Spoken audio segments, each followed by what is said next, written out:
Okay, so we are still in chapter 5. So this time we'll discuss the quantum numbers, energy levels, and atomic orbitals.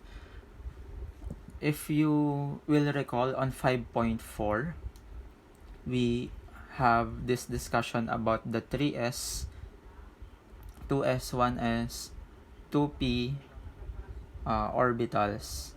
Okay, so this 2p, s, 1, okay, so they correspond to the quantum numbers. So we have this quantum mechanical calculations, which is the basis for this quantum mechanical calculations is the one that made by Schrödinger, the wave equations and the wave functions. So the solutions inside the wave functions, so there are 4 integers and these are set. So these are called the quantum numbers. So these quantum numbers are needed to describe the 3-dimensional coordinates. So this is the location of an electron's motion. So motion meaning we have the energy in the atomic orbitals in a hydrogen atom. So again, we're using the hydrogen atom since it only has 1 electron. So that means we can easily pinpoint its energy. Since it only has 1 electron, it does not repel to other electrons, but only we have the attraction in the nucleus. Since electron is negatively charged, the nucleus is positively charged. Okay, so we'll start with the first quantum number. So the first quantum number corresponds to the principal energy level. So this is symbolized by small letter n. So this is also called the main energy level or main energy shell. So from the name itself, it is needed to solve for the energy of an electron. And that means that to solve for the energy, we need this n, okay, in part of the calculations. And as you can see from chapter 5.4, the last slide there, we have this 1s, 2s, and 3s, wherein the increase of the number of n also corresponds to the increase in the size of the orbital. So that means that this quantum number n is also related to the size of atomic orbital. The numbers for the quantum numbers or for the first quantum number n, so that is from 1 going to 2, 3, 4, and so on. So we can have infinite. So at this point, we only have at most 7, since we only have elements in the periodic table limited for now. And at the same time, there is no 0, n is equal to 0, because the n is equal to 0 corresponds to the nucleus. So the first main energy level is the one closest to the nucleus. Then we have the second main energy level, and then the third, and then the fourth. So as we go higher with the main energy level, so it goes further in the nucleus. So the n is equal to 1, or the first main energy level, is the one closest in the nucleus. So that is why it is small. Next is we have the second quantum number. So this is symbolized by a small letter l. Sometimes this is italicized letter l, also called subshells. So if we have the main energy level as the first quantum main energy level, so second quantum number is the subshell. So this time, these subshells are needed to determine the shape of the electron cloud corresponding to the atomic orbital. And the values for this are L is equal to 0. So starting from 0, 1, 2, 3, and so on until we get the n minus 1. So for example, if the n or if the main energy level is equal to 1, then the value for the second quantum number is only 0.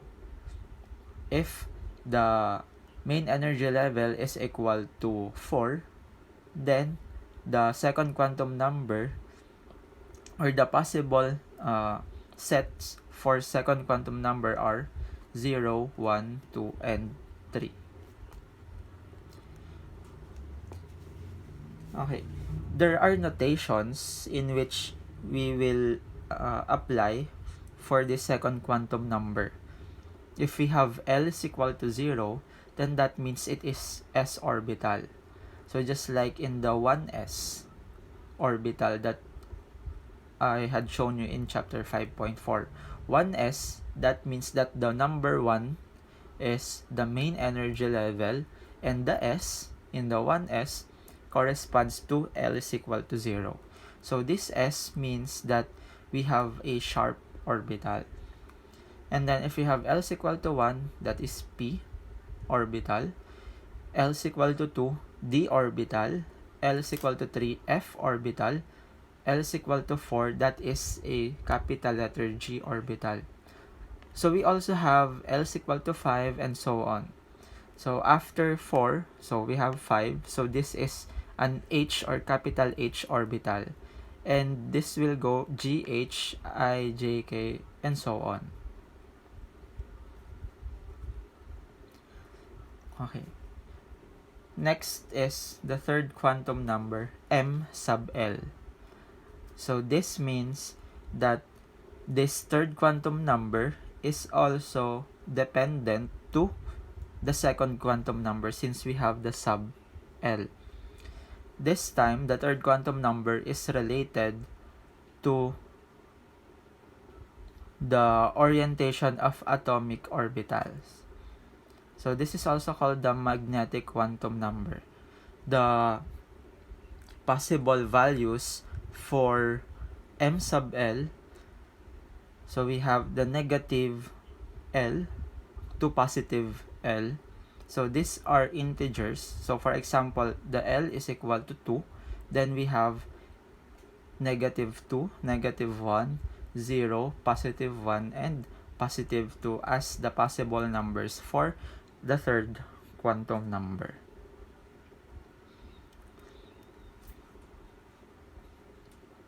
Okay, so let's have a recap on this three quantum, or the first three quantum numbers. So if we have the n value 1, then the L value is, or the possible L value is 0. So the subshell designation is 1. So since this is 0, so this corresponds to s orbital. So we have 1s. The M sub L values, or the third quantum number values, are only 0. Is only 0. And then if we have n is equal to 2, then we have two possible L values. We have 0 and 1. So if we have n is equal to 2, L is equal to 0, then the subshell designation is 2s. If we have n is equal to 2, L is equal to 1, then this is 2p. So the M sub L values in the 2p orbital will be 1, 0, and negative 1. So this list goes on. So we have n is equal to 3, n is equal to 4, we also have n is equal to 5, and so on. So just try to list down all the possible L values and the subshell designation for those. And if you will see for the M sub L values, if we have S, so the only M sub L values are 0. So 2s is 0, 3s is 0, 4s is 0. For 2p, or for p orbitals, we have 1, 0, and negative 1. For 3p, the same, as well as 4. For 3d, so the d orbitals, we have positive 2, positive 1, 0, negative 1, and negative 2. So we also have this. And then for the f, we have positive 3, 2, 1, 0, negative 1, negative 2, and negative 3. Okay, so how do we determine now the number of atomic orbitals in the subshell? Okay, so this number of atomic orbitals, so this corresponds to the number of all m sub l values that we know of. So this is also calculated. So if you do not want to just list and then count, so this is equal to 2l plus 1. So for example, we have l value is equal to 0, then 2l plus 1 is 2 times 0 plus 1, which is just 1. So this means that all s orbitals only have 1 atomic orbitals in the subshell. P orbitals have 3, D orbitals have 5, and F orbitals have 7. Okay. So next is the total number of atomic orbitals in the shell or in the main energy level. So this is n squared. So for example, we have n value equal to 3, then 3 squared is 9. So this 9 corresponds to all the atomic orbitals found in n is equal to 3. So we have 0, 1, 0, negative 1, 2, 1, 0, negative 1, and negative 2. Or if we just add this, 1, 3, and 5, it is also equal to 9. Okay, so for example, the n value is equal to 5, then the total number of atomic orbitals in shell is 25. So what are the list? So we have 0, 1, 0, negative 1, 2, 1, 0, negative 1, negative 2, 3, 2, 1, 0, negative 1, negative 2, negative 3, 4, 3, 2, 1, 0, negative 1, negative 2, negative 3, and negative 4.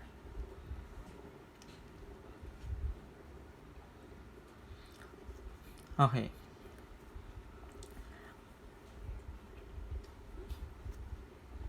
So what must we know by now is that in this first 3 quantum numbers, so they realize that there is still 2 electrons, at most 2 electrons that can occupy a single atomic orbital. So this means that we cannot still distinguish a single electron from the other electrons. So if we try to have an electron configuration, so when we say electron configuration, so this is how the electrons are arranged in the atom. So we cannot say the location of a single electron since it has the same exact location with another one electron. So what Pauli theorized is that there must not be no more than 2 electrons that can occupy the same atomic orbital in an atom. So this theory became a principle which is called the Pauli exclusion principle. So he theorized that these 2 electrons, since they have the same location in a region of space, so they must have a different spin. So why is there a different spin? Since, for example, there is a point wherein it houses 2 electrons, so 1 electron should be spinning on clockwise side and the other one will be spinning on the counterclockwise side so that they can still be attracted. So this means that the 2 electrons will still share the same exact spot. And in this Pauli exclusion principle, the scientists determined that there must be another quantum number to determine the exact location of a single electron. So this is the 4th quantum number, which is related to the spin of the electron based from Pauli's exclusion principle. So this is m sub s. So this is called the spin quantum number. And the only values available for m sub s are negative 1/2 or positive 1/2. So the negative 1/2 could correspond to the counterclockwise motion or counterclockwise spin of the electron, and the positive 1/2 corresponds to the clockwise spin of the other electron. So these are the quantum numbers, and I hope that you will know the possible sets for quantum numbers. Okay, so that might be included in the exam.